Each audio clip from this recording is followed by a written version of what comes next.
queira tentar solucionar, é uma pergunta que, na verdade, é um tanto complicada no caso do Estado do Maranhão, diante de tantos e inúmeros problemas que nós temos para resolver.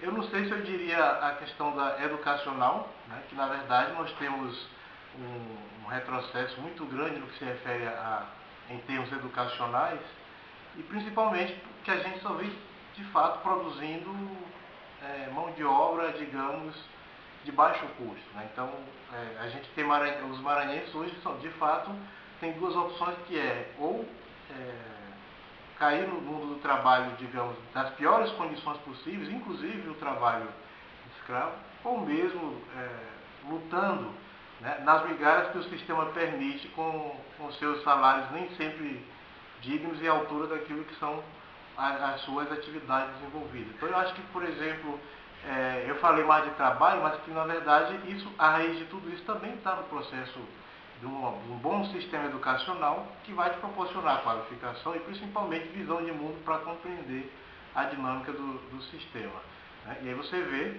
famílias e famílias que estão cada vez mais, digamos, separadas, porque ou o pai ou os irmãos, os filhos mais velhos, precisam se deslocar das suas cidades para efeito de obter trabalho em outras regiões do país.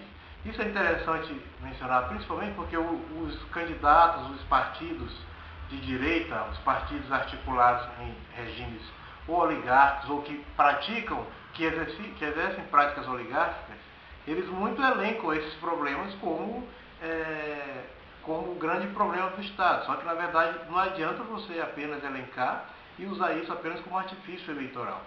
E as propostas que a gente observa, elas são meramente, digamos, são propostas que são, vamos dizer, tapa-buracos, superficiais, né?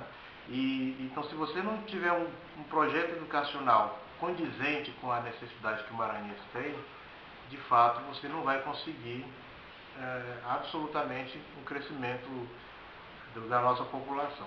Primeiramente, haver, de fato, seja, digamos, uma espécie de uma reformulação de todo o sistema. Quando eu falo essa reformulação, eu não falo necessariamente de construir um monte de escolas aqui e ali, né? Mas principalmente existe a necessidade de qualificação de pessoal, né? Contratação de professores e uma reforma da estrutura pedagógica, inclusive, né? Isso inclui, de repente,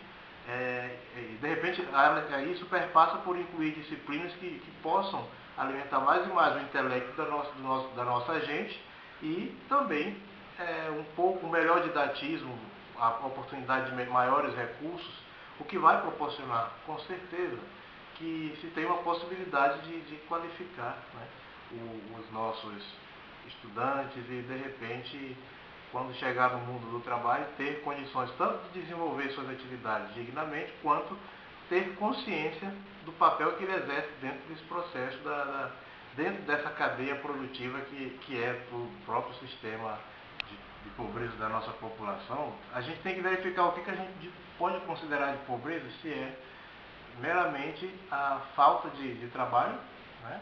Ou se esse trabalho não é necessariamente condizente com a necessidade que a nossa população, de repente, tem. Então, você por exemplo, o homem que trabalha no campo, vende tantos quilos de mandioca por alguns centavos, enquanto na cidade esse produto é revendido a um alto custo. E aí, na verdade, o indivíduo que trabalha na roça, parece que ele está relegado a sempre viver naquele estado de pobreza e de viver sempre daquilo todos os dias, do nascer ao pôr do sol, né? E que, na verdade, a gente precisa depois, inclusive, abrir debates e proporcionar aprimoramento de ideias quanto à ideia de agricultura familiar, que não significa, né, nesses termos românticos, como a grande salvação meramente pelo fato de não ser um braço dos grandes investimentos industriais. Então, a ideia de agricultura familiar é uma coisa que a gente precisaria estar repensando muito. O que seria essa ideia de agricultura familiar? Se, por exemplo, ela perpassa pela total ausência do maquinário no campo, por exemplo, na produção, como é que a gente de fato vai ver isso? Só que, além disso, tem um detalhe, que nós temos uma grande população urbana. Na população urbana, os problemas são diversos. Então, você tem problemas, a marginalidade é crescente cada vez mais muita coisa proporcionada por essa ideia do êxodo rural, porque nas cidades do interior, a maioria delas, você vê que não existe perspectiva de nada.